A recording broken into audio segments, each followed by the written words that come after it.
Hello friends, welcome to my channel study for you. So guys, जैसा कि आज जो आपका एसएससी जीडी का 13 फरवरी के थर्ड शिफ्ट का एग्ज़ाम हो गया है दोस्तों, जिसका जो है मैं आपको बिल्कुल 100% एक्यूरेट आंसर के साथ जो है इस वीडियो में बताऊंगा। तो देख लेते हैं कि किस प्रकार के जो है आज आपके 13 फरवरी के थर्ड शिफ्ट के एग्ज़ाम में जो प्रश्न पूछे गए हैं। उससे पहले एक बात और दोस्तों, कि जिन्होंने भी अगर चैनल को सब्सक्राइब नहीं किया है तो एसएससी जीडी एग्जाम से रिलेटेड पर्पल की अपडेट के लिए जो है चैनल को सब्सक्राइब जरूर कर दीजिएगा, और बगल में ही आपको एक बेल आइकन यानी घंटे का निशान भी दिख रहा होगा, तो आप उसे भी जो है जरूर प्रेस कर दीजिएगा। तो चलिए वीडियो को स्टार्ट करते हैं। तो आपका पहला क्वेश्चन आया था कि प्रसिद्ध नृत्यांगना टी बाला सरस्वती निम्नलिखित में से किस नृत्य शैली की प्रतिपादक थी। तो देखिए, टी बाला सरस्वती की बात कर ले तो देखिए इनका जो पूरा नाम है ना, ये तंजौर बाला सरस्वती है, और ये जो आपका भरतनाट्यम नृत्य से संबंधित है। तो भरतनाट्यम आपका यहाँ पे करेक्ट आंसर होगा। इसके अलावा भरतनाट्यम जो है आपका तमिलनाडु राज्य का जो है एक शास्त्रीय नृत्य है। इसके अलावा अगर टी बाला सरस्वती के पुरस्कार की बात कर ले तो इन्हें 1957 में जो है पद्म भूषण पुरस्कार से सम्मानित किया गया था, और 1977 में जो है इन्हें पद्म विभूषण से भी जो वो सम्मानित किया गया था। तो ये पॉइंट भी आप ध्यान में रखिएगा। इसके अलावा भरतनाट्यम नृत्य के अगर प्रमुख कलाकारों की अगर मैं बात कर लूँ, जहाँ से एग्जाम में प्रश्न बनते हैं, जैसे कि पद्म सुब्रमण्यम, अलारमेल वल्ली, यामिनी कृष्णमूर्ति, अनीता रत्नम, मृणालिनी साराभाई, मल्लिका साराभाई, मीनाक्षी सुंदरम पिल्लई, सोनल मानसिंह, वैजंती माला और स्वप्न सुंदरी, इन सभी का भी जो संबंध है ना, ये आपके भरतनाट्यम नृत्य से है। तो ये फैक्ट भी आपको ध्यान में रखना है। नेक्स्ट क्वेश्चन आपका यहाँ पर आता है कि भारत की प्रथम पंचवर्षीय योजना जो है ये आपके किस मॉडल पर आधारित था। तो देखिए, अगर पहली पंचवर्षीय योजना की बात कर ले तो ये जो आपका हेराल्ड डॉमर मॉडल पर आधारित था। तो हेराल्ड डॉमर मॉडल आपका करेक्ट आंसर होगा। इसके अलावा बात कर ले पहली पंचवर्षीय योजना की जो अवधि है ये कब से कब तक रहा था। तो ये आपका 1951 से 1956 तक रहा था। इसके अलावा प्रथम पंचवर्षीय योजना में जो है आपके भारत में आर्थिक विकास पर जो है आपका जोर जो वो दिया गया था, और इसमें मुख्य रूप से जो है कृषि क्षेत्र पर जो है आपका ध्यान जो वो केंद्रित किया गया था। और इसी प्रथम पंचवर्षीय योजना में जो है बांधों और सिंचाई में आपका निवेश जो वो किया गया था। उदाहरण के तौर पे अगर मैं बात कर लूँ तो देखिए, ये जो आपका भाखड़ा नांगल बांध है ना, ये पहली पंचवर्षीय योजना में जो ये बनाया गया था। तो ये पॉइंट भी आप ध्यान में रखिएगा।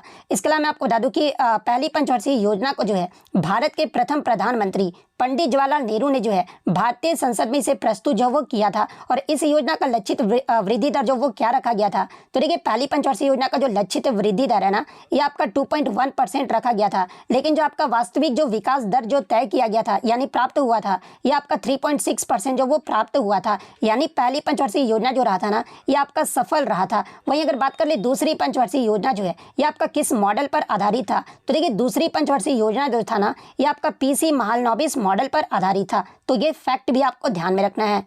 नेक्स्ट क्वेश्चन आपका यहाँ पर आता है कि अनमोल खरब जो कि आपके एक बैडमिंटन खिलाड़ी हैं, और ये जो आपके किस राज्य से संबंधित है। तो देखिए, अनमोल खरब आपकी इसलिए चर्चा में रही है क्योंकि 2024 में जो आपका बेल्जियम अंतर्राष्ट्रीय बैडमिंटन प्रतियोगिता हुआ है ना, उसमें महिला एकल का खिताब जो वो जीती है, इसलिए ये जो आपका चर्चा में जो वो रही है। तो देखिए, अनमोल खरब की बात कर ले तो ये जो आपका हरियाणा राज्य की रहने वाली है, और किस खेल से संबंधित है। तो ये आपके बैडमिंटन खेल से संबंधित है। तो हरियाणा आपका यहाँ पे करेक्ट आंसर होगा। नेक्स्ट क्वेश्चन आपका यहाँ पर आता है कि 2011 की जनगणना के अनुसार सबसे कम जनसंख्या जो है ये किस धर्म का जो प्रतिशत है ना, ये आपका सबसे कम रहा था। तो देखिए, मैं आपको बता दूं कि 2011 की जनगणना के अनुसार जैन धर्म के अनुयायियों की जो संख्या है ना, कुल आपके आबादी का जो है ये आपका 0.4% रहा था। यानी अगर ओवरऑल बात कर ले कि इसका जनसंख्या कितना रहा था जैन धर्म का, तो ये आपका 0.45 करोड़ रहा था। और अगर प्रतिशत में बात कर ले तो ये आपका कुल आबादी का जो ये आपका 0.4% रहा था। तो जैन धर्म आपका यहाँ पे करेक्ट आंसर होगा। वहीं अगर बात कर ले 2011 की जनगणना के मुताबिक सबसे ज्यादा आपका जो धर्म किस धर्म का रहा था, तो ये आपका हिंदू धर्म के रहे थे, जो कि आपका 79.8% रहा था। सेकंड स्थान पे जो आपका इस्लाम धर्म रहा था, इस्लाम धर्म में आपके 14.2% रहा था 2011 की जनगणना के अनुसार। तीसरे स्थान पे आपके ईसाई धर्म रहे थे, जो कि आपके 2.3% रहे थे। चौथे स्थान पे आपके सिख धर्म रहे थे, जो कि आपके 1.7% रहे थे। पांचवें स्थान पे आपके बौद्ध धर्म रहे थे, जो कि आपके 0.7% रहे थे। और छठे स्थान पे जो है ये आपके जैन धर्म रहे थे, जो कि आपके 0.4% रहे थे। इसके अलावा अन्य धर्म और मत के बारे में भी पूछा जाता है, यानी ORP का जो है ये आपका 0.7% रहा था। और इसमें 2011 की जनगणना में 0.2% लोग जो है ना ये धर्म को नहीं बताए थे। तो ये सारे फैक्ट जो आपको ध्यान में रखना है। और देखिए एग्जाम में यहाँ से एक प्रश्न पूछा जाता है कि जैन धर्म और बौद्ध धर्म सबसे ज्यादा किस राज्य में रहते हैं, तो ये आपके महाराष्ट्र राज्य में रहते हैं। इसके अलावा ईसाई धर्म की बात कर ले तो ये जो आपके केरल राज्य में सबसे ज्यादा रहते हैं। हिंदू धर्म और इस्लाम धर्म ये जो आपके है ना, ये आपके सबसे ज्यादा उत्तर प्रदेश में रहते हैं। सिख धर्म की बात कर ले तो ये आपके पंजाब में सबसे ज्यादा रहते हैं। तो ये पॉइंट भी आप ध्यान में रखिएगा। नेक्स्ट क्वेश्चन आपका यहाँ पर आता है कि महात्मा गांधी राष्ट्रीय ग्रामीण रोजगार गारंटी अधिनियम यानी मनरेगा के तहत हर वित्तीय वर्ष में ग्रामीण परिवारों के वयस्क सदस्यों को जो है कम से कम कितने दिन का रोजगार जो है वो दिया जाता है। तो देखिए मनरेगा के तहत वित्तीय वर्ष में ग्रामीण परिवारों के वयस्क सदस्यों को जो है कम से कम 100 दिनों का रोजगार जो वो प्रदान किया जाता है। तो 100 दिन आपका यहाँ पे करेक्ट आंसर होगा। इसके अलावा मनरेगा से आपके लगातार प्रश्न बनेंगे। तो देखिए मनरेगा का जो फुल फॉर्म होता है ना, ये आपका महात्मा गांधी राष्ट्रीय ग्रामीण रोजगार गारंटी होता है। और इसका जो पहले नाम था ना मनरेगा का, ये आपका नरेगा था। और नरेगा को जो है आपका अगस्त 2005 में जो है भारतीय संसद के द्वारा जो इसे पारित किया गया था और 2 फरवरी 2006 को जो है आपका जो है वो लागू किया गया था। इसके अलावा मैं आपको बता दूं कि नरेगा का नाम बदलकर मनरेगा जो ये कब कर दिया गया था, तो ये आपका 2 अक्टूबर 2009 को जो है नरेगा अधिनियम का नाम बदलकर जो है ये आपका मनरेगा जो वो कर दिया गया था। तो ये फैक्ट भी आप ध्यान में रखिएगा। और पूरे भारत में आपका जो नरेगा ना ये कब लागू किया गया था, तो ये आपका 2008 में लागू किया गया था। तो ये फैक्ट भी आप ध्यान में रखिएगा। नेक्स्ट आपका यहाँ पर आता है कि राजश्री सिरके जो है ये किस शास्त्रीय नृत्य से संबंधित है। तो देखिए राजश्री सिरके की बात कर ले तो ये जो आपके कथक नृत्य से संबंधित है। और कथक नृत्य की उत्कृष्टता में योगदान के लिए जो है इन्हें 2013 का संगीत नाटक अकादमी पुरस्कार जो वो दिया गया था। तो एग्जाम में इस प्रकार से प्रश्न पूछा गया था कि राजश्री सिरके को किस शास्त्रीय नृत्य की उत्कृष्टता में प्रदान करने के लिए जो है 2013 का संगीत नाटक अकादमी पुरस्कार जो वो दिया गया था। तो इन्हें जो आपका कथक के लिए जो वो दिया गया था। तो कथक आपका यहाँ पे करेक्ट आंसर होगा। इसके अलावा अगर संगीत नाटक अकादमी की बात आ गई है तो यहाँ से प्रीवियस शिफ्ट में आपसे यहाँ पर बना था संगीत नाटक अकादमी की स्थापना जो है किस वर्ष में किया गया था। तो देखिए मैं आपको बता दूं कि भारतीय शिक्षा मंत्रालय के द्वारा 31 मई 1952 को इसकी स्थापना जो वो किया गया था। और इसका जो संचालन शुरू जो है ये कब किया गया था, तो आपका 1953 में जो इसका संचालन जो वो शुरू किया गया था। और इसके अध्यक्ष के रूप में जो है सबसे पहले किसे चुना गया था, तो देखिए मैं आपको बता दूं कि डॉक्टर PV राजमन्नार को जो है इस संगठन के पहले अध्यक्ष के रूप में जो वो चुना गया था। और 28 जनवरी 1953 को जो है डॉक्टर राजेंद्र प्रसाद ने संसद भवन में आयोजित एक विशेष कार्यक्रम के दौरान जो है इसका उद्घाटन जो वो किए थे। तो ये सारे फैक्ट जो आपको ध्यान में रखना है।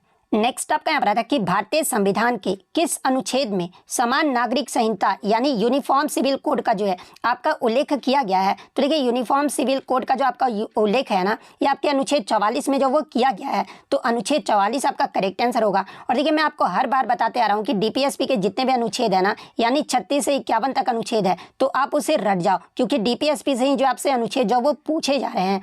नेक्स्ट आपका क्वेश्चन यहाँ पर आया था कि भारतीय संविधान के अनुच्छेद 165 जो है ये आपका किससे संबंधित है। तो देखिए अगर अनुच्छेद 165 की बात कर ले तो इसमें आपका कहा गया कि राज्यपाल जो है किसी व्यक्ति को राज्य का महाधिवक्ता नियुक्त करता है। और महाधिवक्ता जो है ना, ये राज्य के सर्वोच्च विधि अधिकारी होते हैं। ये जो आपका अनुच्छेद 165 में जो वो कहा गया है।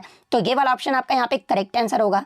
नेक्स्ट क्वेश्चन आपका यहाँ पर आया था कि जून 2024 को भारत सरकार में संसदीय मामले और अल्पसंख्यक मामले के केंद्रीय कैबिनेट मंत्री के रूप में जो है ये किसे नियुक्त किया गया था। तो देखिए जून 2024 में आपके संसदीय मामले और अल्पसंख्यक मामले में केंद्रीय कैबिनेट मंत्री के रूप में जो है ये किरण रिजिजू को जो वो आपका नियुक्त किया गया था।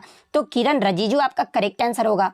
नेक्स्ट आपका यहाँ पर आया था कि 1872 में प्रकाशित जर्मन पत्रिका में किसकी आवर्त सारणी में ज्ञात तत्वों के उनके गुण और परमाणु द्रव्यमान के आधार पर पहली व्यापक व्यवस्था को जो है ये आपका प्रकाशित किया गया था।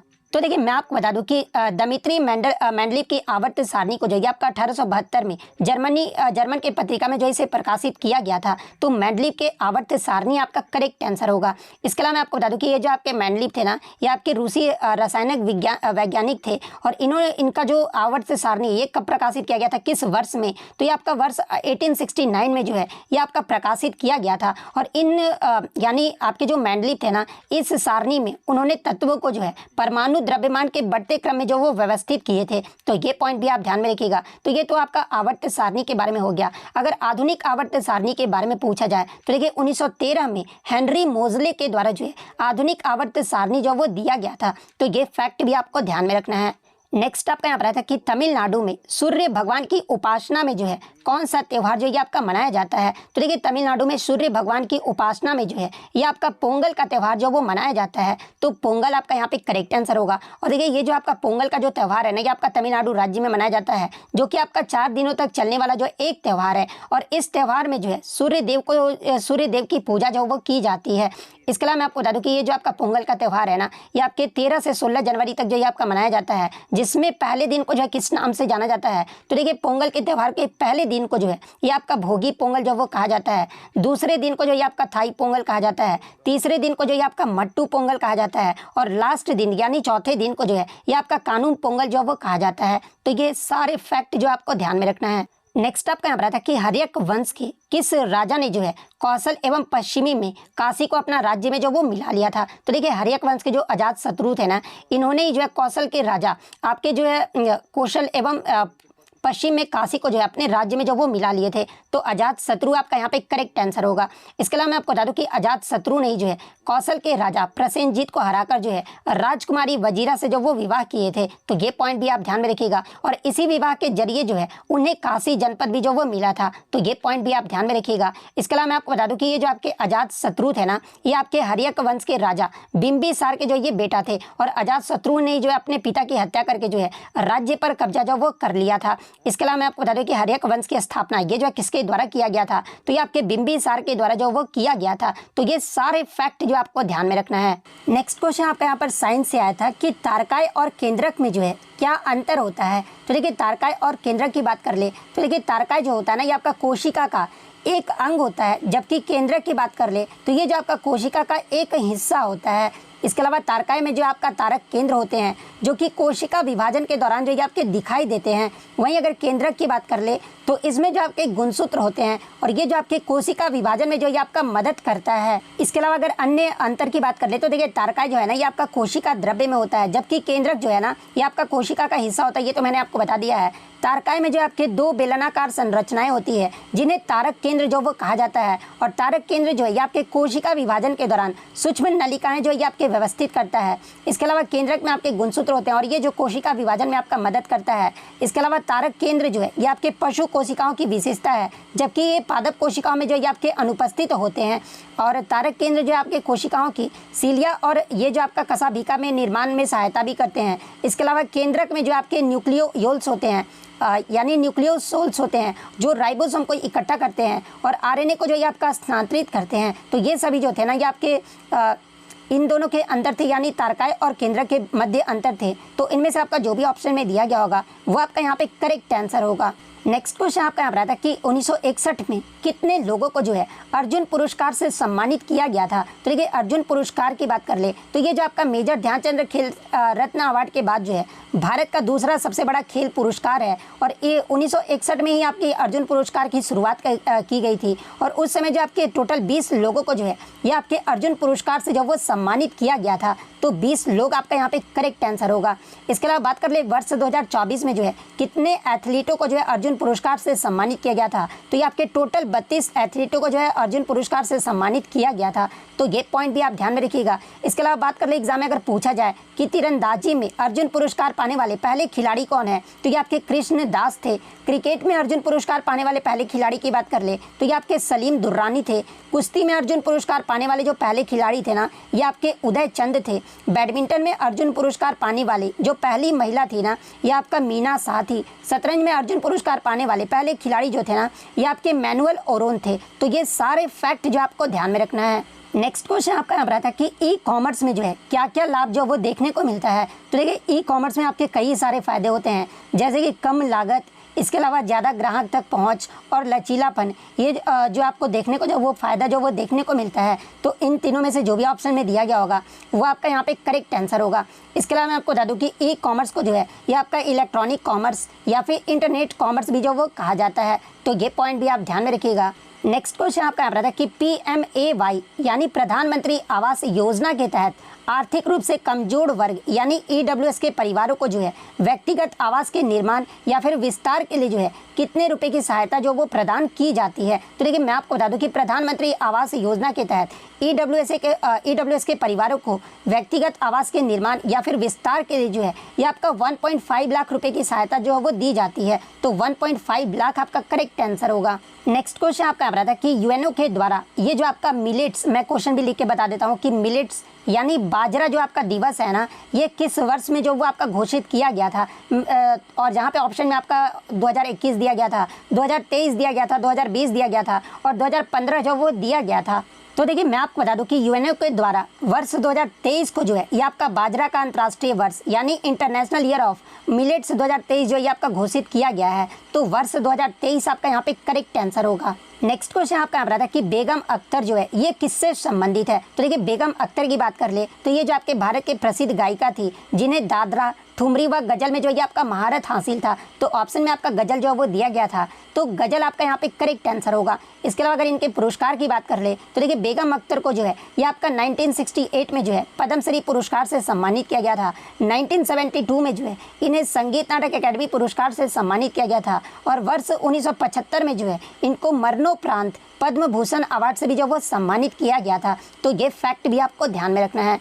नेक्स्ट क्वेश्चन आपका यहाँ पर आता है कि 4 आपके जो है दिए गए थे और इनमें से पूछा गया था कि 1930 में जो है इनमें से क्या हुआ था। तो देखिए मैं आपको बता दूं कि वर्ष 1930 में जो है ये आपका गोलमेज सम्मेलन हुआ था और आपके जो है 3 गोलमेज सम्मेलन हुए थे जो कि 1930 से 1932 के बीच जो है ये आपके आयोजित किए गए थे। और तीनों ही जो आपके गोलमेज सम्मेलन है ना ये आपके लंदन में आयोजित किए गए थे। और इन सम्मेलनों का जो मकसद था ना ये भारतीय नेताओं और ब्रिटिश सरकार के बीच मतभेदों को जो ये दूर करना था। जिसमें अगर पहले गोलमेज सम्मेलन की बात कर ले तो ये पहला जो गोलमेज सम्मेलन है ना ये आपका 12 नवंबर 1930 से लेकर जो है 13 जनवरी 1931 तक चला था। दूसरा गोलमेज सम्मेलन जो है ये आपका 1931 में हुआ था। तीसरा गोलमेज सम्मेलन 17 नवंबर से 24 दिसंबर 1932 तक चला था। तो ये फैक्ट भी आपको ध्यान में रखना है। और महात्मा गांधी जी जो है ना ये दूसरे गोलमेज सम्मेलन में जो वो भाग लिए थे। तो ये पॉइंट भी आप ध्यान में रखिएगा। इसके अलावा आप कमेंट करके बताइएगा कि जो आपका गोलमेज तीनों ही गोलमेज सम्मेलन हुआ था उस समय भारत के वायसराय कौन कौन थे। पहले का भी आप बताइएगा, दूसरा और तीसरा, तीनों का आपको जो वो बताना है।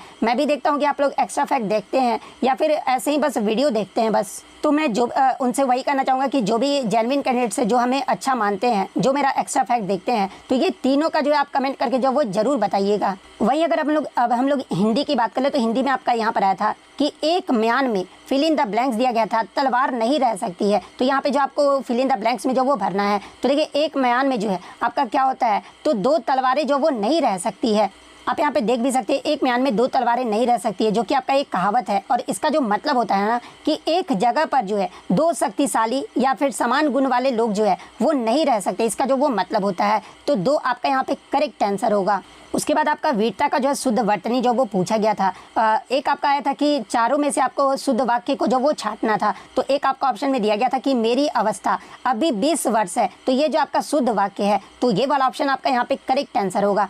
नेक्स्ट आपका यहाँ पर 4 ऑप्शन दिए गए थे और बच्चों ने बताया कि इसमें जो आपको देशज शब्द जो है वो बताना था। तो देखिए इसके ऑप्शन तो सही नहीं पता चल पा रहे हैं, क्योंकि हमला जो शब्द है ना, मैं आपको बता दूं कि ये जो आपका हमला शब्द है ये आपका एक विदेशी शब्द है जो कि आपका अरबी भाषा का शब्द है। अगर किताब की ओर देख ले तो देखिए ये जो आपका किताब भी है ना ये आपका विदेशी शब्द है जो कि आपका अरबी भाषा का जो वो शब्द है। वहीं अगर बात कर ले केला के बारे में तो देखिए केला जो है ना ये आपका किस प्रकार का शब्द है, तो यह एक प्रकार का जो आपका तत्सम शब्द है। ठीक है, तो ये भी आपका जो है देशज शब्द नहीं है। हमेशा की भी बात कर ले तो हमेशा भी जो है ना ये आपका एक तत्सम शब्द है। तो इसमें इन चारों में से जो है आपका कोई भी देशज शब्द नहीं है। तो इसके अलावा कौन सा ऑप्शन था आप जो है कमेंट करके जरूर बता दीजिएगा। नेक्स्ट आपका जो है कड़ा शब्द का विलोम शब्द पूछा गया था। तो देखिए कड़ा शब्द का जो विलोम शब्द होता है ना ये आपका कोमल होता है, लेकिन ऑप्शन में आपका कोमल नहीं दिया गया था। तो देखिए कोमल के अन्य अर्थ अगर बात कर ले क्या होता है, तो मुलायम होता है, नाजुक होता है, इसके अलावा सुकुमार होता है और उदार होता है। तो ऑप्शन में आपका मुलायम दिया गया था। तो देखिए कड़ा शब्द का जो सही विलोम शब्द होगा ना वो आपका मुलायम होगा। तो मुलायम आपका यहाँ पे करेक्ट आंसर होगा।